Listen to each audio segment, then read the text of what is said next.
Dans la vie, il y a des gens qui chantent et d'autres qui font des séries. Et certains et certaines génies font les deux, et c'est de ça dont on va parler aujourd'hui.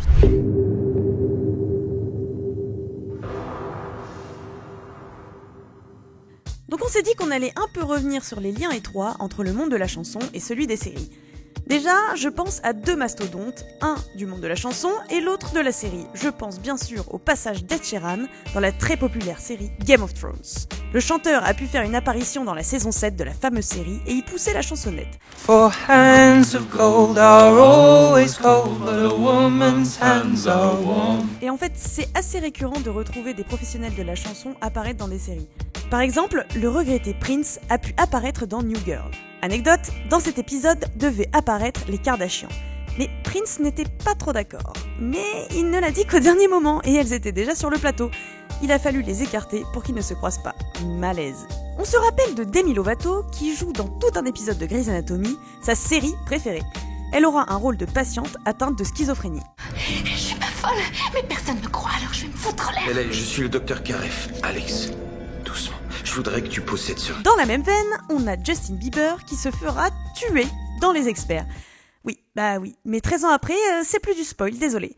Et en même temps, avoir des chanteurs dans des séries, ça fait double emploi. Sa notoriété permet de faire plus d'audience, le chanteur ou la chanteuse s'adonne au rôle d'acteur ou d'actrice et se fait un kiff, et on peut éventuellement gagner une petite chanson comme avec Lady Gaga avec Bad Romance dans Gossip Girl.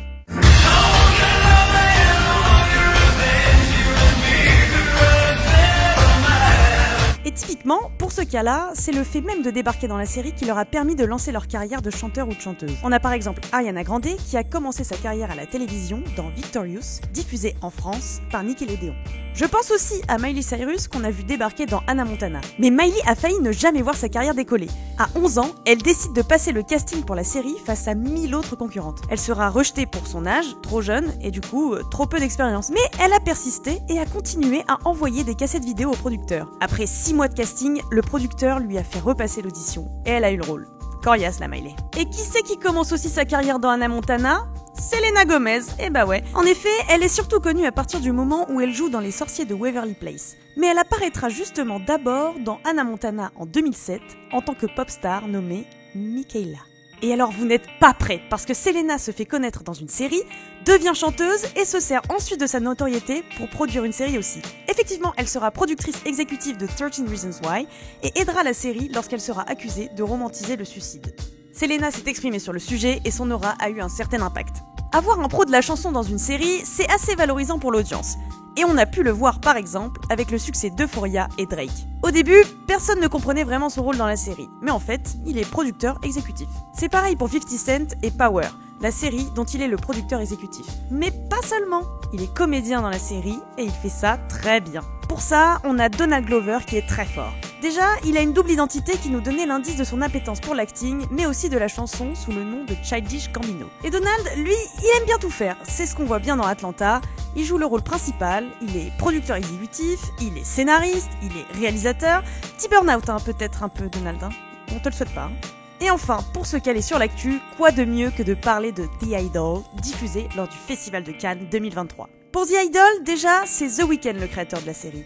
Mais on retrouvera aussi Troye Sivan, chanteur et acteur, pour la première fois dans un autre rôle que le sien à la télévision. Ce sera sur HBO aux États-Unis et en attendant pour la France, la série sera présentée au Festival de Cannes hors compétition. On pourra y retrouver Lily Rose Depp qui jouera une star de la musique en dépression nerveuse, soucieuse de rester au top des stars les plus sexy d'Amérique. D'après ce qu'on a pu voir des premières images, elle sera en relation compliquée avec le gourou d'une secte, joué par Abel Tesfaye, j'ai nommé The Weeknd. C'est tout pour moi aujourd'hui, j'espère que The Idol vous a donné l'eau à la bouche et vous a donné envie de passer un bon week-end devant les séries. Jamais encore fait cette vague, je crois. Ouais, bon. Allez, ciao!